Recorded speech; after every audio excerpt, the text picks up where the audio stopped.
तिनका था हमने सवारा, अपनी वो माटी और घर बारा।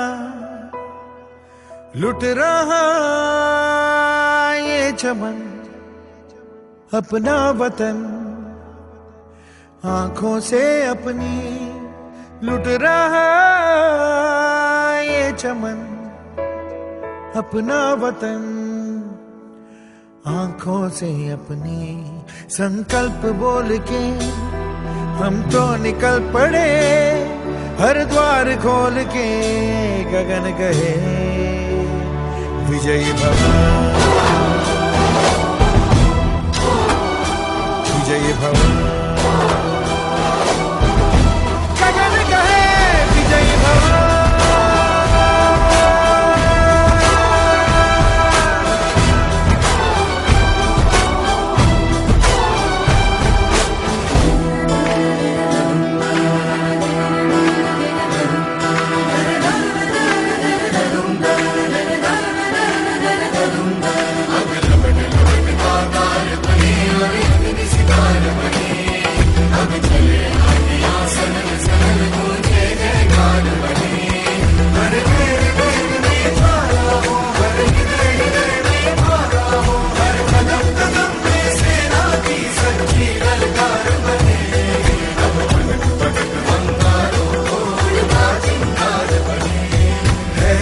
की सुरन भटकी है रोशनी, है छटपटा रही रोशनी, गगन गए विजयी भव।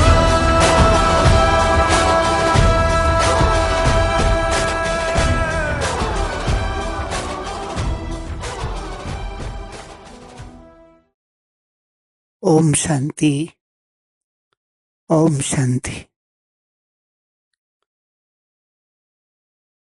तो हम सब ने गीत की लाइन, गीत सुना, तो गीत की लाइन हम सबको प्रेरणा देता है कि विजयी बनना है।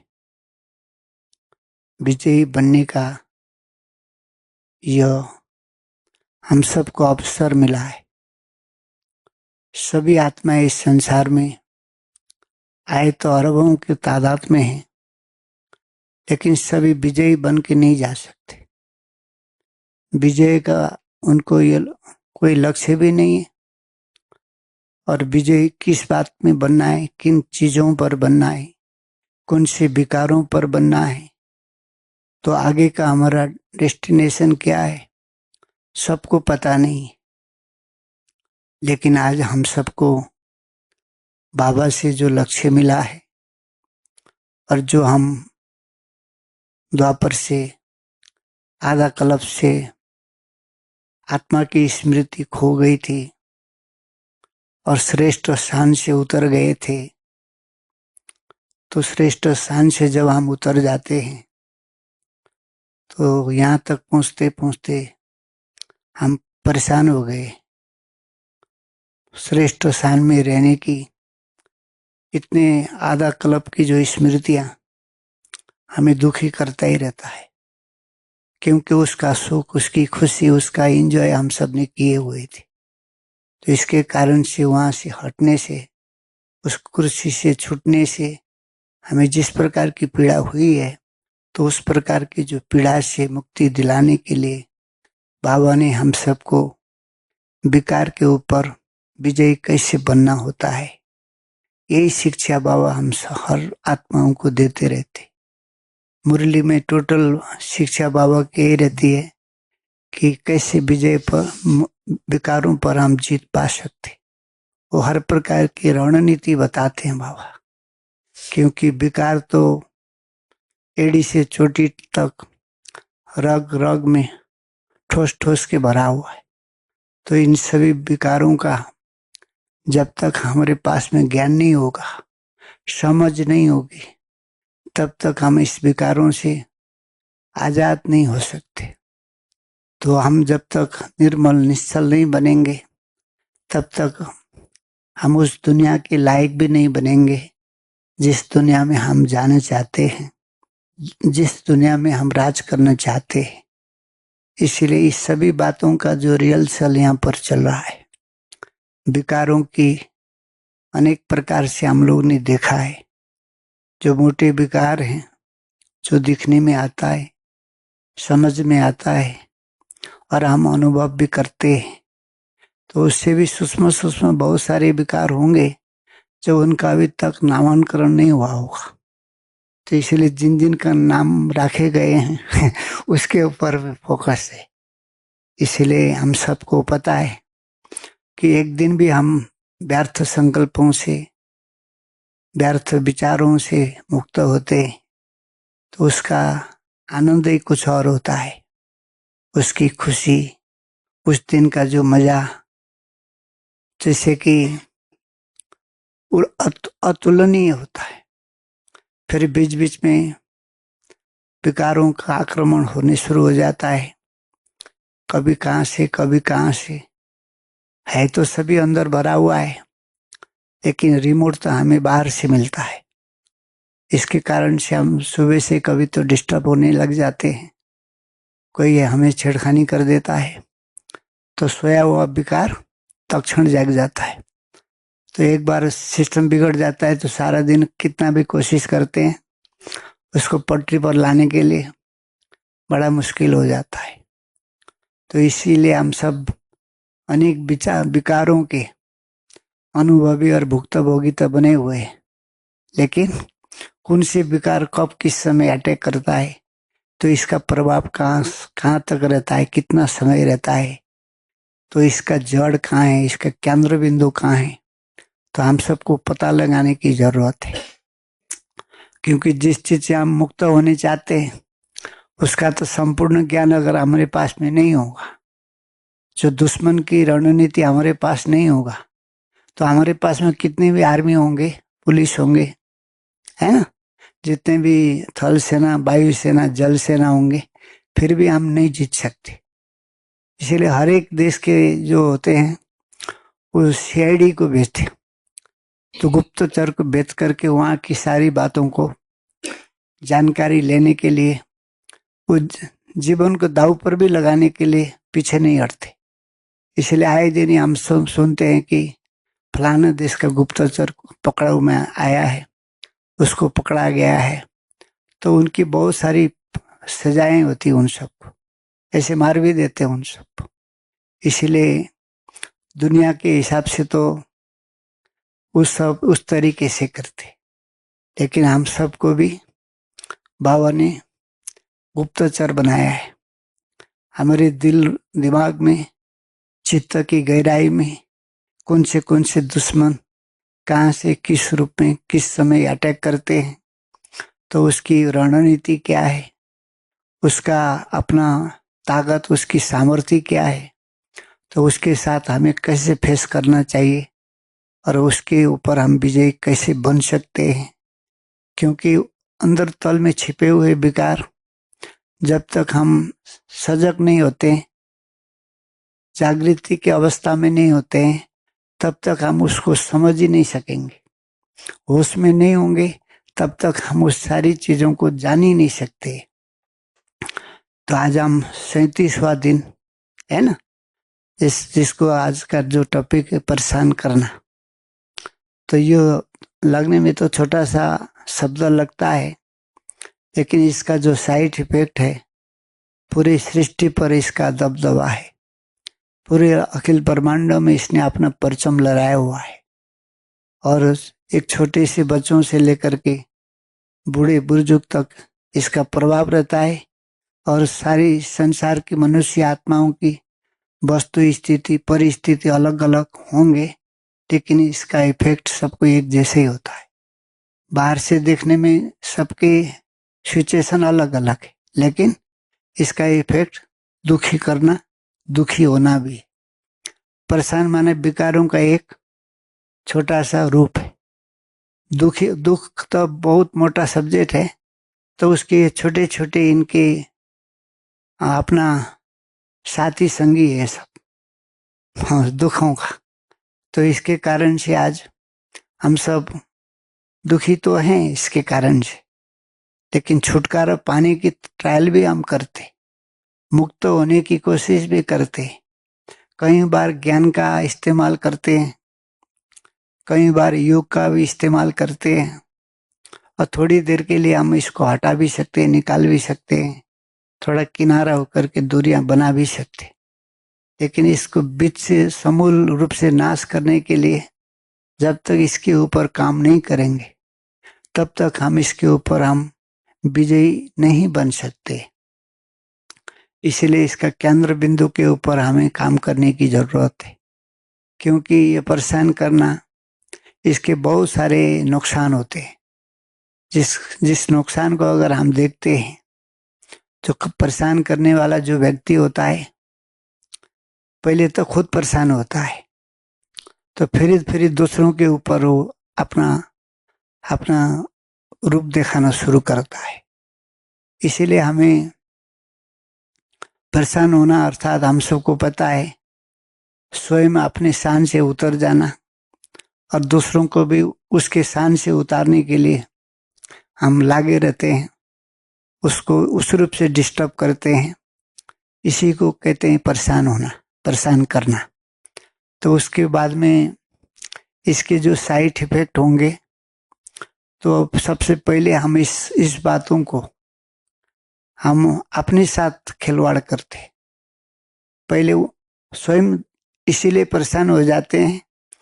वस्तु स्थिति परिस्थिति घटना इधर उधर की बातें, अड़ोसी पड़ोसी, तो हर चीजों के साथ यह रहता है। फिर धीरे धीरे वो स्मृतियां जागने लगती है अंदर से, और हम धीरे धीरे उस संकल्पों को लाते हैं। तो धीरे धीरे वो संकल्प फिर आने लगता है।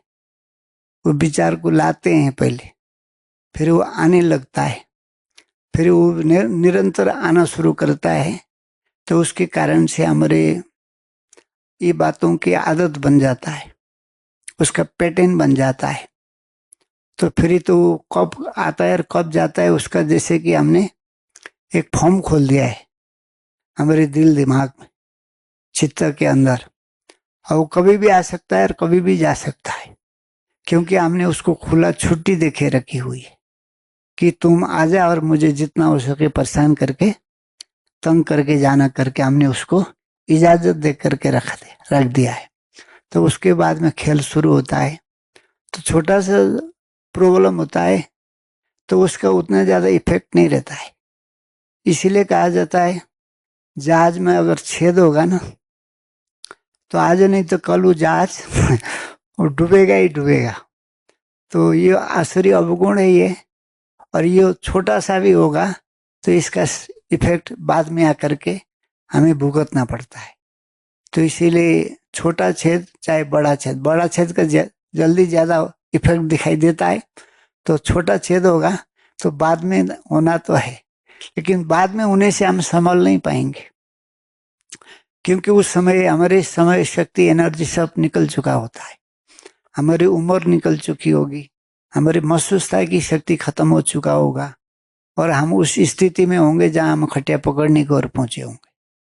तो उस समय तो सारे विकार हमारे ऊपर जैसे कि तांडव में नृत्य करेंगे, और वो भी कहेंगे कि हमने तुम्हारे ऊपर जीत प्राप्त कर ली है, तुम इतने बड़े है ना बादशाह के बेटे बच्चा, और भगवान का तुम बच्चा होने से और सभी विकारों से मुक्त होने की दावा तुमने किए थे, लेकिन तुमने समय पर इसके ऊपर ध्यान न देने से अभी तुम्हारी ये गति हुई और अभी भी नहीं छोड़ेंगे करके वो भी पीछे पड़ते रहेंगे।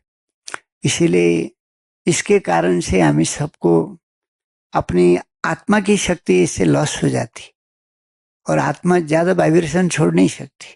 छोटे छोटे उलझन होते हैं, टेंशन तनाव बन जाता है इससे, तो फिर आत्मा दिल खोल के वाइब्रेशन दे नहीं सकती, ऊर्जा फैला नहीं सकती। तो इसके कारण से क्योंकि आने वाला दुनिया होगा, वाइब्रेशन हमने जितना फैलाए होंगे, जितना ज्यादा फैलाए होंगे, जितना दूर तक फैलाए होंगे, उसके आधार से हमारे प्रारब्ध बनेगा। या हमने कितना दान किए, कितना पुण्य किए, कितनी आत्माओं को हमने ज्ञान सुनाए हैं, कितनी आत्माओं के हम संपर्क में आए हैं, इस सभी का मदार है आत्मा को क्लीन एंड क्लियर बनाना, और निर्विघ्न रूप से निरंतर हम उस वाइब्रेशन को दुनिया तक कहाँ तक पहुंचा सकते हैं, उसके आधार से हमारा प्रारब्ध बनता है। तो छोटी छोटी जैसे कि लाइट जल रहा है, वहाँ थोड़ा सा भी फॉगी आ जाता है तो उस फॉगी के कारण से उसकी जो रोशनी है कम हो जाता है, डिम होने लग जाता है। तो ये भी एक प्रकार का फॉगी है, क्योंकि मन के अंदर आ जाएगा तो थोड़ा बहुत टाइम हमको देना ही पड़ता है, कैसे भी करके हम निकल ही नहीं पाते, क्योंकि वो हमने पैदाइश किया हुआ है उसको, वो हमारी रचना है। तो रचना जब आता है माता पिता से मिलने के लिए तो थोड़ा सा टाइम देना पड़ता है उसको, क्योंकि हमने हैंडीकैप बच्चे पैदा करके रखे हुए। तो लूले लंगड़े टेढ़े वहां के होकर के आते हैं हमसे मिलने, तो थोड़ा बहुत प्यार पालन पुचकार देना पड़ता है। तो कुछ समय हमारी बर्बाद करने के बाद में तब वो जाएगा, ठीक है इतना भी हमारी खातिरी तो हुई है कम से कम क्योंकि आपने इतने दिन से हमारे साथ प्यार किया है, तो हम भी कैसे आपको भूल सकते हैं, छोड़ सकते हैं, इतने जल्दी हम भी तो दूर नहीं हो सकते हैं करके वो भी थैंक्स दे के निकल जाएगा। इसीलिए हम सब हर दिन अपने जीवन के रचयिता है और हम ब्रह्मा बन करके हम अपने जीवन की रचना कर रहे आने वाले स्वर्णिम दुनिया के लिए। हर एक आत्माएं एक एक तारामंडल है, बाबा कहते हर एक की तारामंडल अपने अपनी दुनिया समाई होती। इसीलिए बाबा कितना दे रहा है, बाबा कितना देता है, बाबा ने तो सब कुछ दे चुका है। बाबा कहता है कि मेरे पास तो कुछ है ही नहीं देने के लिए, आते ही मैंने वरदान सहित सब कुछ लुटा दिया है, उसके बाद में अब बनाना न बनाना तुम्हारा काम है। अब आत्मा में तो 100% पावर है, बाप समान है अंदर, वो 100% है। अब उसको दोहन करके हम कितना पूर्ण मार्क्स लाना चाहते हैं, सिर्फ पास मार्क ही लाना चाहते हैं या तो फेल मार्क्स लाना है, तो हमें करना है उसके ऊपर काम। क्योंकि आत्मा और परमात्मा इक्वल फ्रीक्वेंसी में थी, लेकिन अब बाबा ने हम सबको ये मौका दिया है, खदान खदान तो अंदर भरा पड़ा है, अब उसको हम कितना निकाल सकते उस खदान से, उस खान से उस चीज को। तो ये खदान में सेहत लगाने के लिए ये जो परेशान करने का जो शब्द है ना, ये फिर हमें अंदर जाना न दे करके बाहर उलझाल देता है, और बाहर हम अपने समय शक्ति एनर्जी को खत्म कर देते। तो फिर हम कहीं स्पीड में जा रहे होते हैं, कोई बच्चा पीछे क्रॉस करता है ना, कहीं बैल भाई भैंसी अब कोई प्राणी आ जाते हैं, तो उसी स्पीड को रोकना पड़ता है, और स्पीड को नहीं रोकेंगे तो उसके स्पीड को हम रोक देंगे, उसको बेड़ा पार कर देंगे। इसलिए इस बातों के ऊपर हमें सबसे ज्यादा नजर होनी चाहिए कि चित्त रूपी झील में इस प्रकार के जो विचार आते हैं, पहले तो बाबा ने तो संडे की मुरली में विचार बन करके सब चीजें आते हैं, संकल्प के रूप से आते हैं, फिर हम उसको फलने फूलने का मौका देते हैं, तो फिर वो वहीं रमने लगता है और वहीं ठहर जाता है। तो फिर हमारी प्रगति को ठहराने के लिए वो निमित्त बन जाता है। तो इसीलिए हमें परेशान करने से क्या क्या नुकसान होता है, तो परेशान करने वाला व्यक्ति पहले दुखी होगा, तभी दूसरों के ऊपर नजर जाएगा उसका। तो परेशान करने से क्या होता है, उस आत्माओं को दुआएं और आशीर्वाद नहीं मिलेगा, और दुआएं और आशीर्वाद से उसको हाथ धोना पड़ेगा, क्योंकि वो संस्कार बन चुका है। और दूसरों को दुख देने वाला व्यक्ति सदा सुखी नहीं हो सकता है। तो इसलिए उसको फिर देखते ही लोग दुखी हो जाते हैं कि इस व्यक्ति के नजदीक में आने से, संपर्क में आने से, उसका मुंह अगर सुबह सुबह देख लिया, बहुत बार परेशान किया है, तो वो मूड ऑफ हो जाता है वो व्यक्ति उसको देखते ही। तो फिर उस व्यक्ति कहीं भी कुछ भी करता है तो उसको किसी भी रूप से सहयोग सपोर्ट नहीं मिलता है, क्योंकि वो खुद से ही दुखी है, तो उसके वाइब्रेशन दूसरों तक सोते पहुंच जाते। तो कोई भी काम करने चाहेगा, करने की होगी, तो उसको किसी भी रूप से सपोर्ट नहीं मिलेगा उसको, क्योंकि अभी उसको आगे बढ़ने के लिए भी तो उसने भी तो अपना रास्ता रोक के रखा है, तो आगे वो भी नहीं बढ़ पाएगा। और जिन जिन को उसने परेशान किया है तो उसको कोई भी सपोर्ट नहीं देगा, और देगा तो भी मजबूरी से देगा, अंदर से दुखी होकर के देगा, कि वो कहने की संकल्प चला करके देखा। और कई सारे रूल रेगुलेशन मर्यादाएं बीच में आते हैं, तो हमें करना तो पड़ता है, लेकिन उसका हमें फायदा नहीं मिल सकता है, क्योंकि हम करना चाहेंगे तो भी कोई ना कोई संकल्प से भी कोई अड़ंगा लेता है तो हमारे कार्य में विघ्न आ ही जाता है। इसीलिए हमें चाह करके भी हमें इस सभी चीजों में सफलता पाना चाहते हैं। तो सफलता का आधार है तो निर्विघ्न रूप से उस कार्य को हमें कैसे करना है, तो ये हमें समझ में आना चाहिए। इसलिए इन सभी चीजों को हम देखते हैं कि ऐसे व्यक्ति का है ना, व्यक्ति को कोई रिगार्ड रिस्पेक्ट नहीं देते, सम्मान नहीं देते, क्योंकि कोई व्यक्ति मुफ्त में किसी को रिगार्ड रिस्पेक्ट नहीं देता है, कुछ न कुछ लुटाना पड़ता है। तो सबसे पहले तो व्यक्ति को बोलने की भी इतनी ज्यादा जरूरत नहीं पड़ेगी, उसके वाइब्रेशन जो अनवरत रूप से फैल रहा है वो दूसरों को स्वतः ही एहसास होता है, और अच्छे वाइब्रेशन के साथ में होगा तो उसको अपने आप रिगार्ड रिस्पेक्ट मिल रहा होता है। पहले उसको स्वयं से मिल जाता है और अपना मन चंगा हो जाता है तो हम थोड़ा मुस्कुराते हैं, दिल से अंदर से हम खुश होते हैं, वाइब्रेशन के साथ में होते हैं, तो देखने वाले व्यक्ति भी खुश हो जाता है और फिर हमारा आगे का कार्य शुरू हो जाता है। और ऐसे ही व्यक्ति दिल से रिस्पेक्ट देने लग जाते, क्योंकि उस व्यक्ति को जो चीज उसको जरूरत है उसके द्वारा वहाँ वाइब्रेशन के रूप से उसको मिल रहा है। वहाँ बोलने की भी उसको जरूरत नहीं पड़ेगी और कहने की कोई आवश्यकता नहीं पड़ेगा। तो इसीलिए रिगार्ड रिस्पेक्ट हमें तभी मिलेगा जब हम स्वयं का रिगार्ड, स्वयं का रिस्पेक्ट करते हैं और स्वयं के ऊपर ध्यान देते हैं तो दूसरों से तो स्वतः मिलेगा ही। तो उसके बाद में हमें जो परेशान करता है वो व्यक्ति भीतर से भी दुखी होता है तो बाहर से भी दुखी रहता है, उसका नेचुरल संस्कार ही बन जाता है आगे जाकर के, क्योंकि किसी के साथ में भी उसका बात नहीं बन सकता है, किसी के साथ में भी वो एडजस्ट नहीं हो सकता है। और 2-4 बार और कहीं 2-4 के साथ होने लग जाता है तो ये संदेश सबके साथ पहुंच जाता है।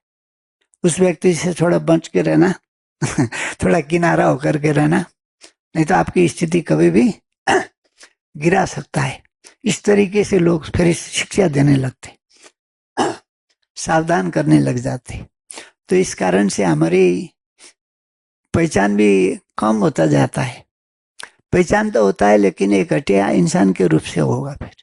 हाँ, कि ये ब्राह्मण की स्थिति गिराना भी तो कोई छोटी मोटी सब्जेक्ट नहीं है। कोई व्यक्ति उमंग उत्साह से खुशी से नाथ राय गा रहा हो, उसकी एक छोटी सी चीज पकड़ के उसको कुछ बोल दिया तो उस तुरंत ही परेशान हो जाता है, क्योंकि ब्राह्मणों में भी सदाई एक जैसी स्थिति नहीं रहती। वो हम एक जब खुशी के मोड में होते हैं तो हमारे पास में वो ढाल नहीं रहता है। कोई हमें अटैक करे, कोई हमारे ऊपर है ना कुछ प्रहार करे तो उसके रक्षा करने के लिए हमारे पास में कोई संसाधन नहीं रहता है। जब संसाधन होता है तो वो स्मृतियां नहीं रहती, तो उस कारण से हम फिर जब लड़ाई करने जाते हैं तो दोनों प्रकार का काम एक साथ होता है। एक तो उसके प्रहार को रोकने के लिए ढाल होता है, रक्षा कवच होता है, और दूसरा तलवार हम फिर चलाते हैं तो दूसरों के ऊपर वो मारे तो भी रोकना है, और हम मारते हैं तो उसके पास में नहीं होगा तो उसको भी खतरे में आ जाता है। तो इसलिए दोनों शिक्षा साथ साथ में दी जाती है। जो ट्रेडिंग होता है इस प्रकार से दिया जाता है, लेकिन हम कभी कभी एक हथियार पकड़ते हैं तो दूसरा छूट जाता है, और दूसरा पकड़ते हैं तो पहला छूट जाता है। तो इसके कारण से फिर हमारी डगमग होने का चांस बना रहता है।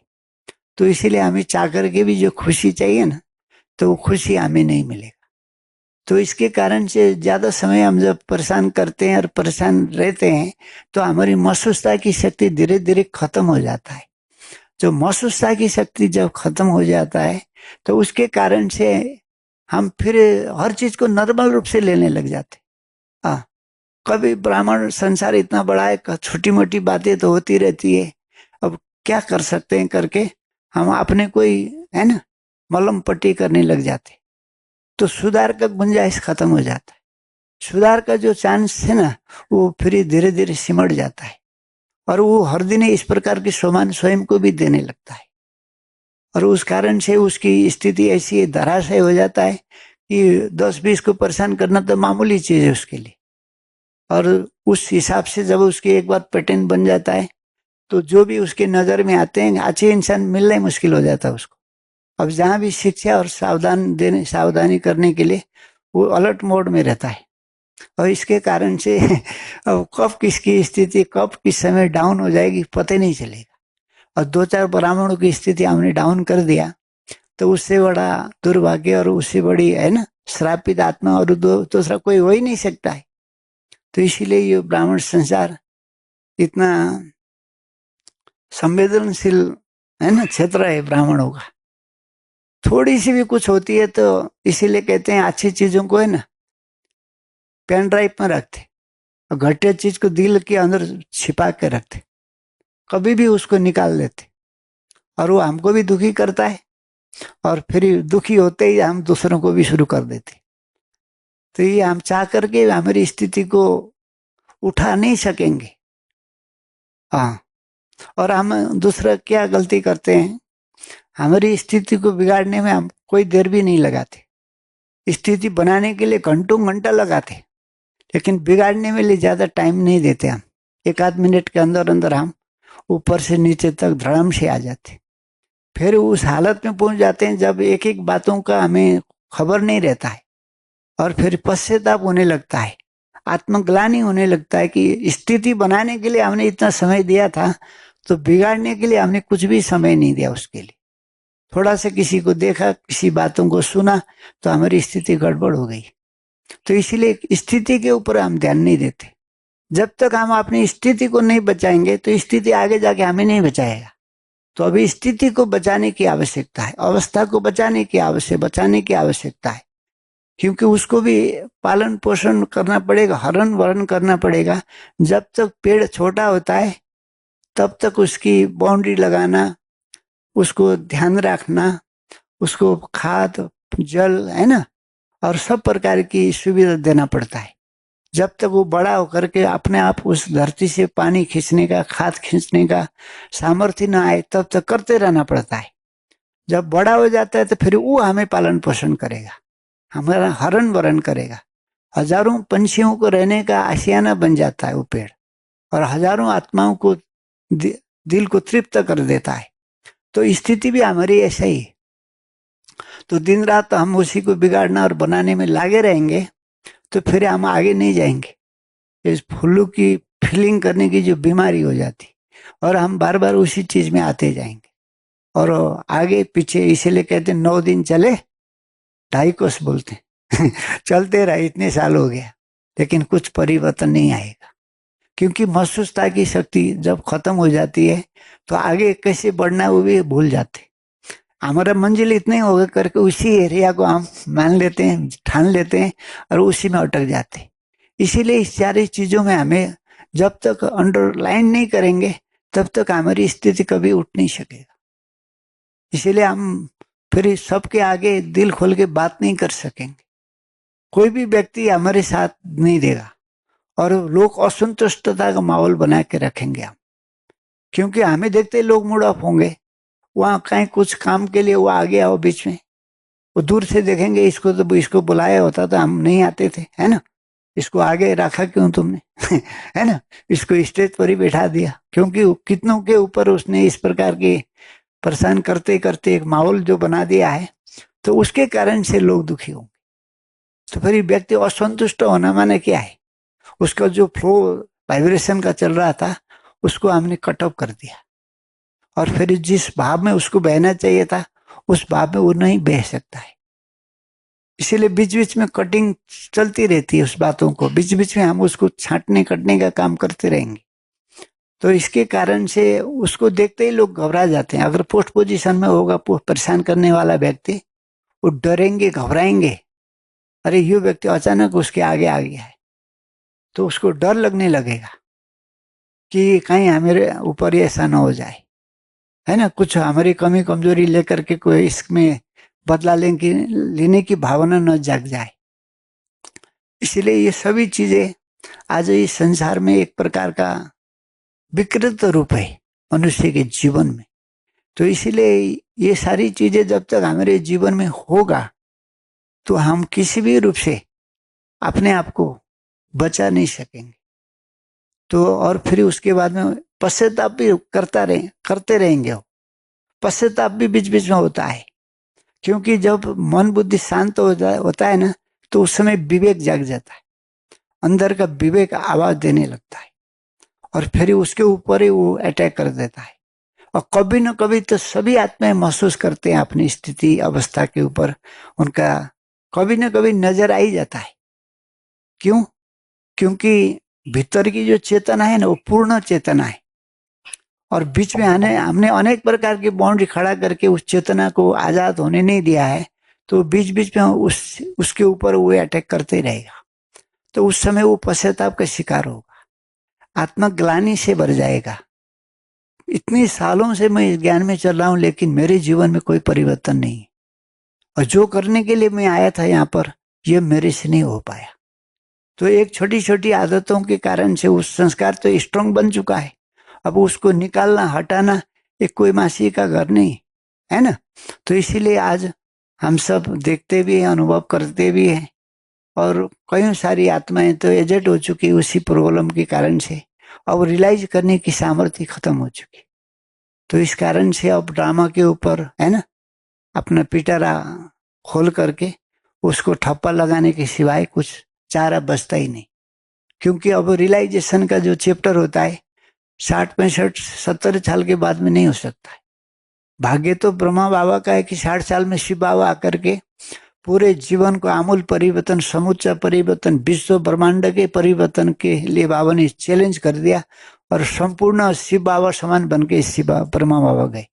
लेकिन इस इतनी उम्र में दुनिया में तो कहते असंभव है, 60 साल की उम्र के बाद रियलाइजेशन पावर खत्म हो जाती। लेकिन हमारी यज्ञ में तो 60 साल के बाद ही शुरुआत हुई है ना।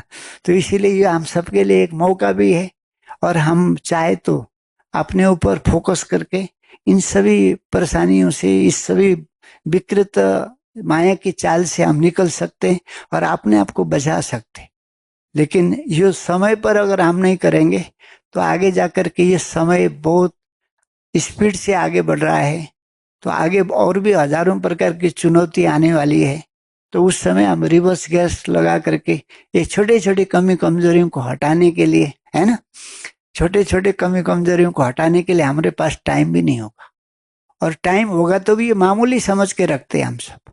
इसीलिए अभी आजकल है ना, ये जहाँ भी हम लोग बैठते हैं, छोटे छोटे माखियां और मच्छर जैसी चीज है ना, कभी नाक में बैठ जाता है, कभी कान में बैठ जाता है, कभी माथे पर बैठ जाता है, उस समझ भी नहीं आता कहाँ बैठ गया है, और देखने में भी नहीं आता है, लेकिन उसने नाक में दम करके रखा हुआ है अभी इंसान को। हाँ, थप्पड़ मारते हैं तो वो पहले फिसल जाता है, थप्पड़ अपने गाल में ऐसे पड़ जाता है, लेकिन वो कहाँ फिसल जाता है, कहाँ चपट निकल जाता है, पता ही नहीं चलता। ये छोटी छोटी ये जो प्रॉब्लम, जो माया के जो रूप है ना, आसुरी अवगुण, ये भी ऐसे ही है, नाक में दम करके रखता है, लेकिन पकड़ में नहीं आता है। तो इसीलिए अभी हमें इसके ऊपर में जब तक हमारे नजर नहीं होगा, हम इसके ऊपर नकल नहीं कसेंगे, तब तक हम इसके ऊपर विजयी बनना इतना संभव नहीं। और इसको हम ऐसे ही टाल मटोल करके छोड़ेंगे तो इसके साइड इफेक्ट हमें आगे भी भुगतना पड़ेगा। तो ये हमें जीवन की मजे को है ना ऐसे ही कर देगा, जैसे जैसे कोई चीज बनाया और उसमें कोई रेती आ गई तो खाने से उसका मजा ही खराब हो जाता है। तो इसी रीति से हमारे जीवन का मजा खराब करने की एक छोटी छोटी ये सारी चीजें हैं। तो इसके कारण से व्यक्ति को ये भी समझ में नहीं आता कि इससे कितनी बड़ी नुकसान हो रही मेरे जीवन में। महसूसता जो खत्म हो गई ना, तो इसके कारण से हम तीनों जान से दूर हो जाते। एक छोटी सी कमजोरी, तीनों जान से, यहाँ भी हम स्वयं से भी दूर होंगे तो ब्राह्मण परिवार से भी दूर होंगे। वो प्यार, वो पालना, वो अपनापन, वो भाईचारा, वो घनिष्ठता किसी के साथ नहीं हो सकता है। ये बीच में फासला लाने का कारण बन जाता है, परेशान करने की जो आदत है। उसके बाद में हम चाहेंगे कि हाँ अभी मैं इसको छोड़ना चाहता हूँ, इससे निकलना चाहता हूँ। कभी कभी जोश भी आता है, लेकिन कोई ऐसा लक्ष्य उद्देश्य नहीं होता है। और कहाँ से शुरू करना है और कहाँ इसका एंडिंग पॉइंट है, कितना समय देना पड़ेगा, और ये कहाँ तक चल सकता है, और इसके ऊपर हमारी इतनी ज्यादा पकड़ नहीं है, क्योंकि हमने कभी भी इस अनेक बुराइयों के ऊपर इस तरीके से स्टडी किया ही नहीं है कि इसके ऊपर में भी हम सहज रूप से विजयी बन सकते।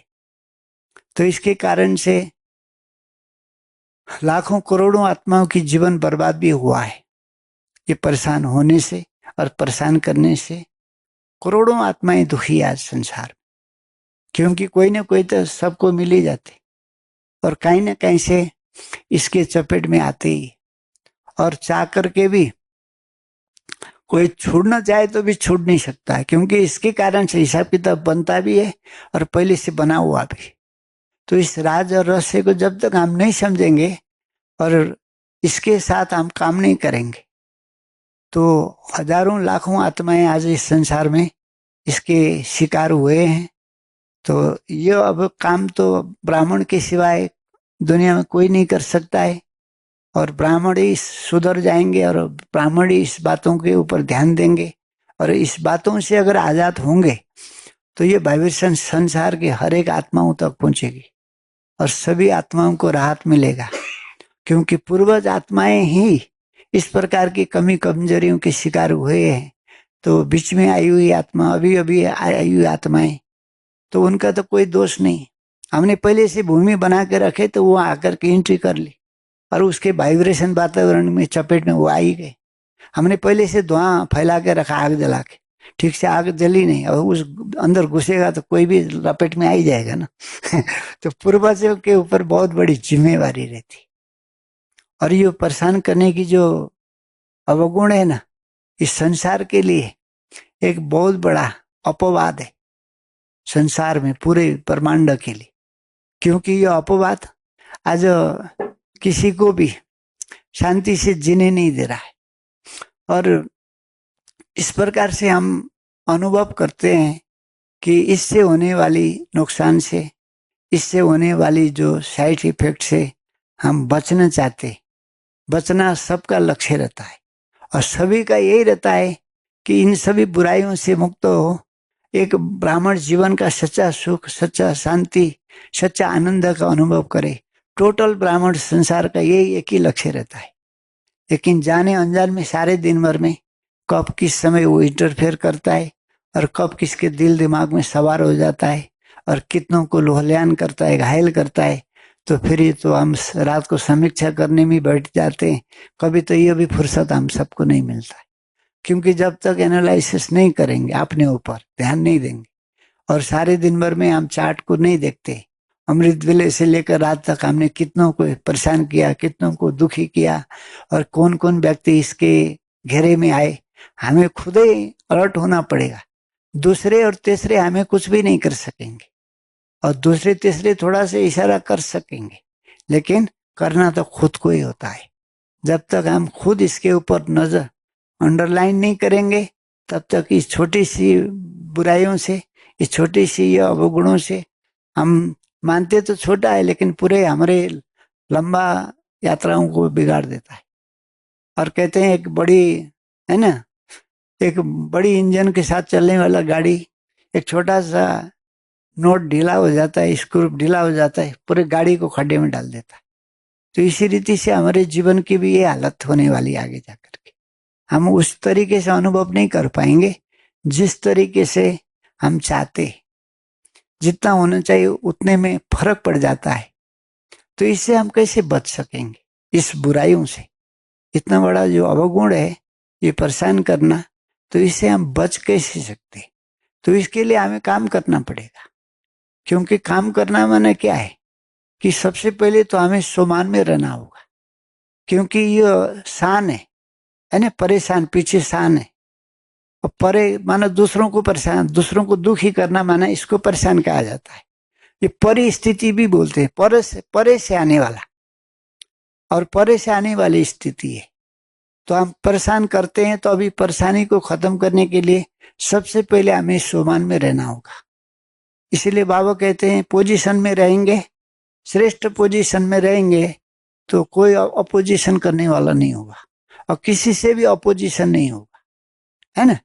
तो फिर हमें बाबा बोलते हैं ना कि, और भी बहुत सारे बाबा ने बोला है कि इस तरीके से अगर तुम सोमान में रहेंगे तो सम्मान भी दे सकेंगे, क्योंकि विकृतियां के कारण से हम खुद भी दुखी होते हैं और दूसरों को दुखी करते हैं। इसीलिए जो उंगली मार डाकू था, जब वो बुद्ध का चेला बन गया, शिष्य बन गया, भिक्षु बन गया, तो उसने इतनी सारी सैकड़ों आत्माओं को जो मार डाला था, तो वो गांव में घूमता था तो लोग पत्थर मारते थे। तो फिर ये उसको पता था कि मैंने जो कर्म किए थे उसका ही रिटर्न में मुझे मिल रहा है। तो फिर ही उसके सिर में चोट लगता था, खून से लुहल्यान हो जाता था। फिर भी बुद्ध ने बोला था कि तुमको कोई चीज में रिटर्न नहीं करना है, कैसे भी हालत हो। तो लोग पीटते थे गांव में जाने से, फिर भी वो मानता था, स्वीकार करता था, क्योंकि पहले तुमने ऐसी माहौल बनाई है तो इसकी सजाएं तो मिलेगी। लेकिन तुम जब बोलना बंद करोगे तो आज नहीं तो कल माहौल सुधर जाएगा और सभी लोग तुम्हारे ऊपर अच्छी नजर से देखेंगे और तुम्हारे ऊपर फूल चढ़ाएंगे। तो बाद में जाकर के यही हुआ उसके जीवन में। तो इसीलिए हम गलती भी करें और हम उसके रिटर्न भी करें, हम कुछ ही बातों में हम धैर्य धारण न करें, तो फिर ही उसका सापो नापो बराबर होता है ना, दिया लिया बराबर हो जाता है। इसीलिए जब हमने किया है तो अब सुधार के जब हमने चेष्टा की है तो उसके ऊपर हमें ध्यान देना है। तो सोमान में रहना माना क्या है? क्योंकि सोमान होता है एक तो सुपरफिशियली बाहर से थोड़ा बहुत चिंतन कर दिया, मनन कर दिया, मैं फलाना हूँ, मैं फलानी हूँ, उन्हें सोमान की रट्टा तो लगाए। लेकिन ये हल्के फुल्के 2-4 दिन की रट्टाई वाला सोमान से इस परिस्थिति से हम नहीं निकल पाएंगे, क्योंकि ये तो अंतर तल में जाकर के उतरना होगा। तो जब अंदर तल में जाकर के उतरेंगे और वो विस्फोट होगा अंदर की शक्ति, तभी हम फिर बेशर्त हम सम्मान में रह भी सकेंगे और सम्मान दे भी सकेंगे। आज हम लोग सम्मान भी तब देते हैं जब वो देता है, तब देते हैं, हम देते हैं तब वो देता है। लेकिन इस प्रकार की जो भिखारीपन हमें नहीं दिखाना है।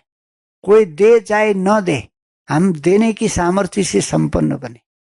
अंदर की शक्ति जब तक नहीं जागेगा, बाहर से हम थोड़ा कोशिश तो करते, करना भी चाहिए, क्योंकि कभी न कभी किसी न किसी घड़ी अंदर उतरने का मौका हमें मिलेगा और कभी भी हम उतर सकते हैं उस दुनिया में। लेकिन ट्रायल ही नहीं करेंगे, कोशिश ही नहीं करेंगे, उसके ऊपर काम ही नहीं करेंगे, तो हम उसके तल में कभी उतर ही नहीं पाएंगे। क्योंकि शक्ति तो अंदर ही भरा हुआ है, टोटल का टोटल, सारी ज्ञान गुण खजाना तो अंदर भरा है। तो वहां तक पहुंचने के लिए बीच में जो पर्दा आया है, उस पर्दा को फाड़ने की जरूरत है। उसको फाड़ करके जब तक अंदर नहीं जाएंगे, तब तक वो नेचुरल से बेशर्त और निस्वार्थ भावना से जो सम्मान देने की बातें आती है, तो उसके ऊपर हमें काम करना होगा। क्योंकि इसके ऊपर हमें जब तक काम नहीं करेंगे तो ये संस्कार है ना, वो बना ही रहेगा। अब कभी भी वो हमारे साथ छोड़ के नहीं जाएगा, कितना भी कोशिश करेंगे। तो इसीलिए भीतर जाकर के उस शक्ति को झकझोर करके उस शक्ति को जाने पहचाने और उस शक्ति को बाहर निकाले। और वो शक्ति बाहर निकलने के बाद में हमें ये अपना भिख मांगापन हमारा खत्म हो जाएगा और हम अपने नशे में रहेंगे, अपनी खुशी में रहेंगे, अपनी शान में रहेंगे, अपने मजे में रहेंगे और बेपरवाह बादशाह हो रहेंगे, है ना। तो ये हमारे पास में इस स्थिति की आवश्यकता है। तो हम चाहे तो इस सब चीजों को बदल सकते हैं। और दूसरी बात है कि अभी समय क्या चल रहा है, और है ना, सुमान और स्वयं की उन्नति का ख्याल, और कौन सा समय चल रहा है। क्योंकि समय तो हर दिन हमारे हाथ से निकलते ही जा रहा है, और समय भी निकलता जा रहा है, और दुनिया के लिए भी समय निकलता जा रहा है। तो हमारी भी तो उम्र तो जो थे कल, आज तो नहीं रहेंगे। हाँ, हर दिन एक एक कुलाड़ियां तो लगती जा रहा है हमारे जीवन में। एक दिन निकलना नहीं, एक कुलाड़ी लग गया बड़ा पेड़ तो अभी वो गिरने के कगार पर पहुंच जाएगा। तो इसीलिए आए थे हरिभजन को ये बात में यही नारे लगाना पड़ेगा। कुछ कर नहीं पाए हमने, जो चाहे थे, जो लक्ष्य लेके आए थे, जो उद्देश्य के साथ बाबा के बच्चे बने थे, जन्म जन्म की भक्ति और जन्म जन्म की भगवान के प्रति दिए गए, है ना, कुर्बानी, उसके फलस्वरूप बाबा मिले थे। लेकिन उसका लाभ हमें नहीं मिला। तो लाभ दूसरा तीसरा थोड़ी आके देने वाला है, तो लाभ तो हमें खुद ही लेनी पड़ेगी। इसीलिए इस बुराइयों से अगर हम छूटना चाहते हैं तो सबसे पहले हमें अपना संपूर्ण स्टेज से तुलना करना है। जैसे कि हमारा संपूर्ण संपन्न स्टेज है ना, लक्ष्मी नारायण समान बनना। और इतना बड़ा स्टेज और इतना बड़ा लक्ष्य हमारा है, और हमें छोटी छोटी चीजों में उलझे हुए हैं सारे दिन भर में। तो उससे तुलना करके देखना है कि मैं, जैसे हम लोग है ना, जब यहाँ पर हम जो कच्चा है ना, कच्चा भोजन अथवा लिक्विड लेते थे और कई दिन तक हमारी ट्रायल चली, तो 4 लेवल से प्राणी की यात्रा का जो 4 लेवल से तुलना की जाती थी। हाँ। तो बड़ा लक्ष्य जब होता है आगे, तो छोटी चीजें, छोटी मोटी चीजें तो हम वैसे ही नजरअंदाज करके भी हम निकल सकते, क्योंकि हमारा सर्वोच्च स्टेज है संपन्न बनना, संपूर्ण बनना, और इतना 16 कला संपूर्ण। अब ये सभी चीजों के साथ सेहत लगाने वाला एक छोटी सी बीमारी हमने कहीं ना कहीं उसको छिपा के रखा है, और हम बीच बीच में उसको इस्तेमाल करे बिना रह नहीं सकते, तो फिर हम कैसे ऐसे महान बनेंगे? तो इसके लिए सुधार का लक्ष्य भी होना चाहिए।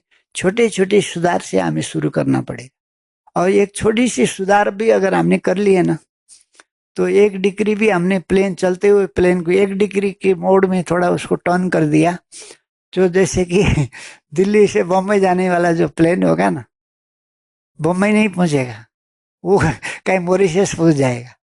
तो सुधार भी एक छोटी सी 1 इंची का भी अगर हमने फासला कर दिया कल और आज के बीच में, तो आगे जाकर के एक छोटी छोटी ये परिवर्तन अपने पूरे मोटे जीवन के परिवर्तन लाने का कारण बन जाता है।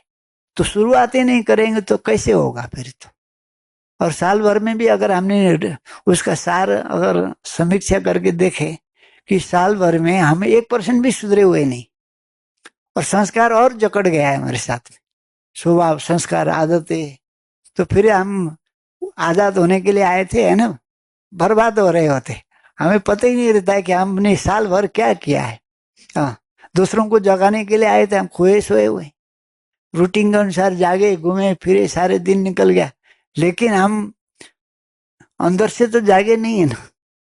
तो जब तक जागृति नहीं आएगी तब तक रियलाइज नहीं होगा। जब तक हम नहीं जागते हैं तब तक पता ही नहीं रहता कि अब तक हम सोए हुए थे। जब जागते हैं तो लगता है कि अब तक तो सोए हुए थे, अब जागने की बारी आ गई। तो इसके लिए समीक्षा करना है, चेकिंग करना है, अंदर से झांकना है। लगता है नहीं, छोटा सा सब्जेक्ट है चेकिंग, तो हम ज्ञान में आने के दिन से शुरू कर रहे हैं, बातें सुनने में आता है, लेकिन चेकिंग करते कहाँ है हम सब? चेकिंग होता कहाँ है? चेकिंग करना शुरू करेंगे तो ज्यादा दिन नहीं लगता है, टर्निंग पॉइंट वहीं से शुरू हो जाता है, लेकिन चेकिंग नहीं होता है। हम दूसरों का मॉनिटर बनते हैं, दूसरों को चेकिंग करने लग जाते, ये कितना सुधरा, वो कितना सुधरा, और मन की दशा थोड़ी दिखता है, बाहर से तो व्यक्ति दिखता है। इसलिए सूक्ष्म रूप से जब तक हम इस बातों से जब हम फेस नहीं करेंगे तब तक परिवर्तन का कोई नजारा नहीं नजर नहीं आएगा, हम कितना भी कोशिश करेंगे। हाँ, इसलिए कोई ट्रेन में बैठता है, आगे पीछे तो सब होते ही रहते हैं, लेकिन एसी में बैठने वाले ज्यादा भागदौड़ नहीं मचाते, क्योंकि वहां से उसको सब सुविधा मिल रहा होता है। जो मुफ्त में घूम रहे होते हैं ना, जो जनरल टिकट होते हैं, जो स्लीपर होता है, उधर को खिटपिट होता है, इधर कूदेंगे उधर भागेंगे, ये करेंगे, क्योंकि अभी हमें एसी में बैठने की जरूरत है। उस चीज का एंजॉय जब हम करेंगे तो हमको भागदौड़ मचाने की कहीं जरूरत ही नहीं पड़ेगी। नहीं तो कभी इधर गर्मी हो गई, कहीं कुछ हो गया, कहीं इधर हो गया, कहीं उधर, है तो सभी एक ही ट्रेन में चल रहे हैं, पहुंचेंगे तो उसी मंजिल पर, लेकिन जो उनकी स्थिति बताता है कि इनके अंदर कुछ है ही नहीं। हाँ, जैसे कि एक आवारा, जैसे कि गवार व्यक्ति की नजर में आ जाएंगे, हम उसी लिस्ट में आ जाएंगे। इसीलिए जो एसी में फर्स्ट सेकंड में होते हैं, बहुत रॉयल लोग होते हैं उसमें, वहीं खाए पिए घूमे एंजॉय करते हैं, कहीं हिलना डुलना उतना जरूरत ही नहीं पड़ता है, क्योंकि अभी कितना तक करते रहेंगे पूरे लाइफ में? तो कोई 10 साल, कोई 20 साल, कोई 30, 40, 50, ऐसे उम्र तो निकलते ही जा रहा है। तो उसका एंजॉय जब हम करने लग जाएंगे तो हमारी भागदौड़ मन बुद्धि का है ना कम होता जाएगा। तो ये हमें अपने साथ तुलना करना है।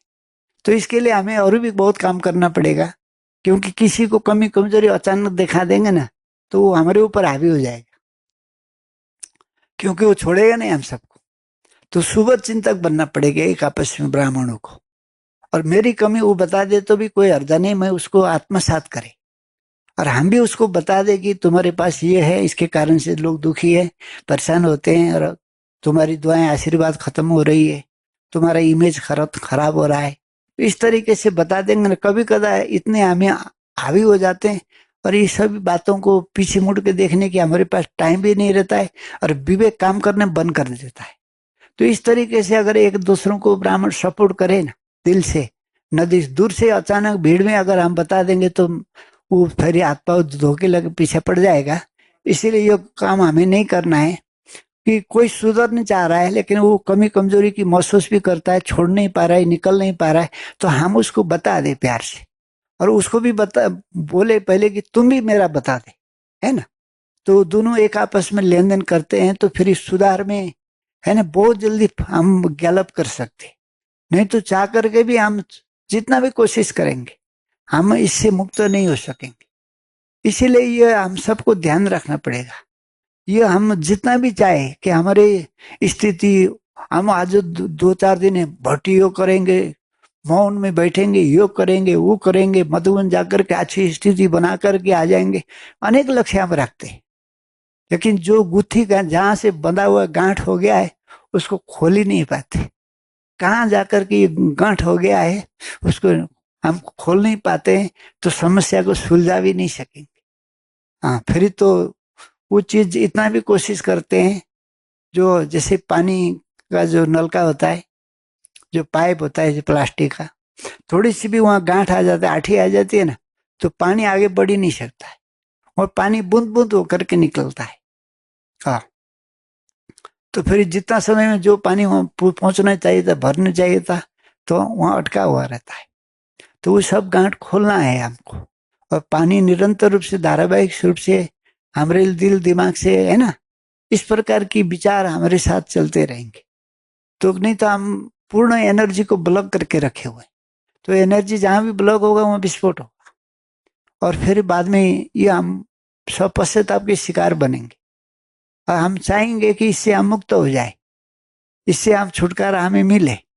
तो इसीलिए कहते हैं जो कोई परिस्थिति समस्या है तो उसको मान लिया ना हमने ये परिस्थिति है, तो परिस्थिति से कभी हम मुक्त नहीं होंगे, मानने से मुक्त नहीं होंगे, ठानने से मुक्त होंगे। इसीलिए मानेंगे तो हार होगा, ठानेंगे तो जीत होगा। इसीलिए हमें कमर कसना होगा, नहीं तो एक एक इतने सारे हम अभी 108 के हम पीछे लगे हुए हैं। अभी 108 पूरा होते ही अगर समीक्षा करके देखे वो सारे का सारे 9 दिन चले 2.5 कोस के पार नहीं हुए, ये हालत आगे दिखाई पड़ेगा। हाँ, हाँ, हाँ।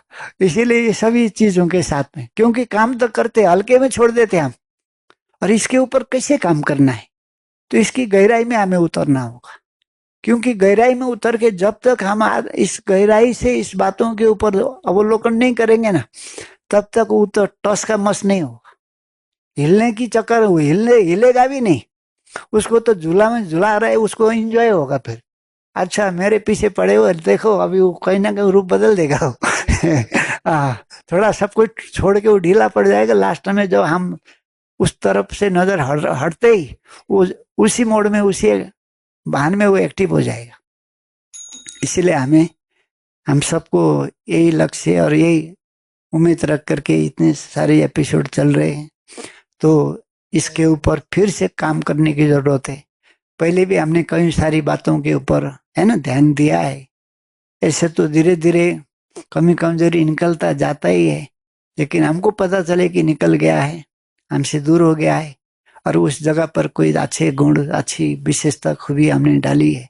क्योंकि उस जगह को भी अगर गैप रखेंगे ना तो कहीं ना कहीं कोई चीज आके भरने का चांस बना रहता है। तो गैप रखना नहीं, क्योंकि उसको हटाने के लिए उस जगह को ठोस ठोस के भरना पड़ेगा दूसरी चीजों से, तभी वो दूर होगा।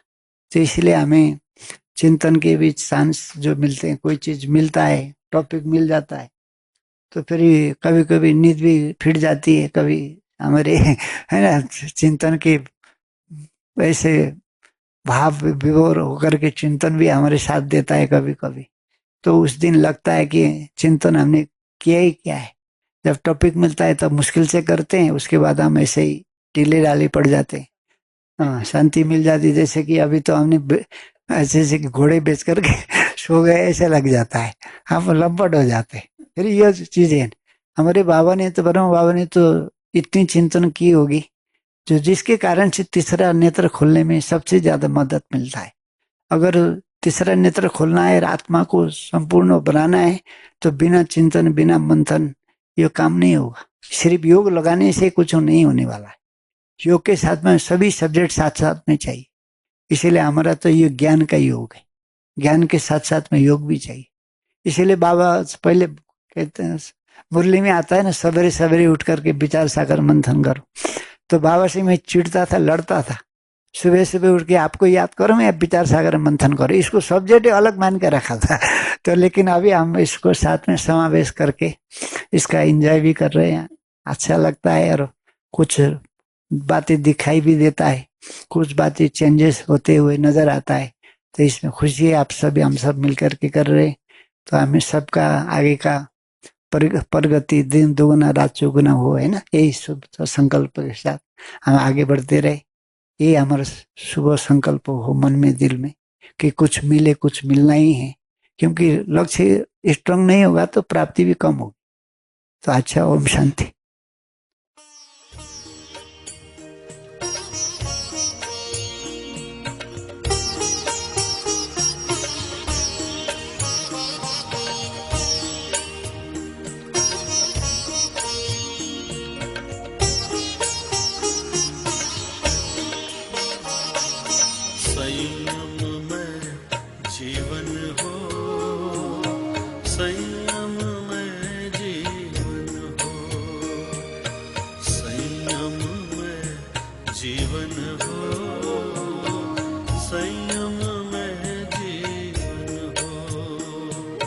नैतिकता की सुरसरिता में जन जन मन पावन हो, संयम में जीवन हो, संयम में जीवन हो, संयम में जीवन हो।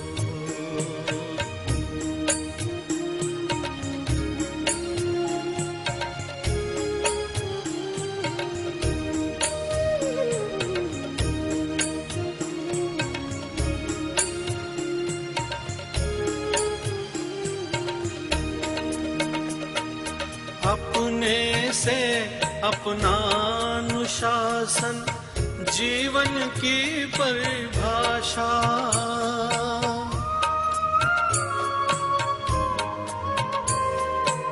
अपने से अपना अनुशासन जीवन की परिभाषा, वर्ण जाति या संप्रदाय से मुक्त धर्म की भाषा, छोटे छोटे संकल्पों से, छोटे छोटे संकल्पों से मानस परिवर्तन हो, संयम में जीवन हो, संयम में जीवन हो, संयम में जीवन हो।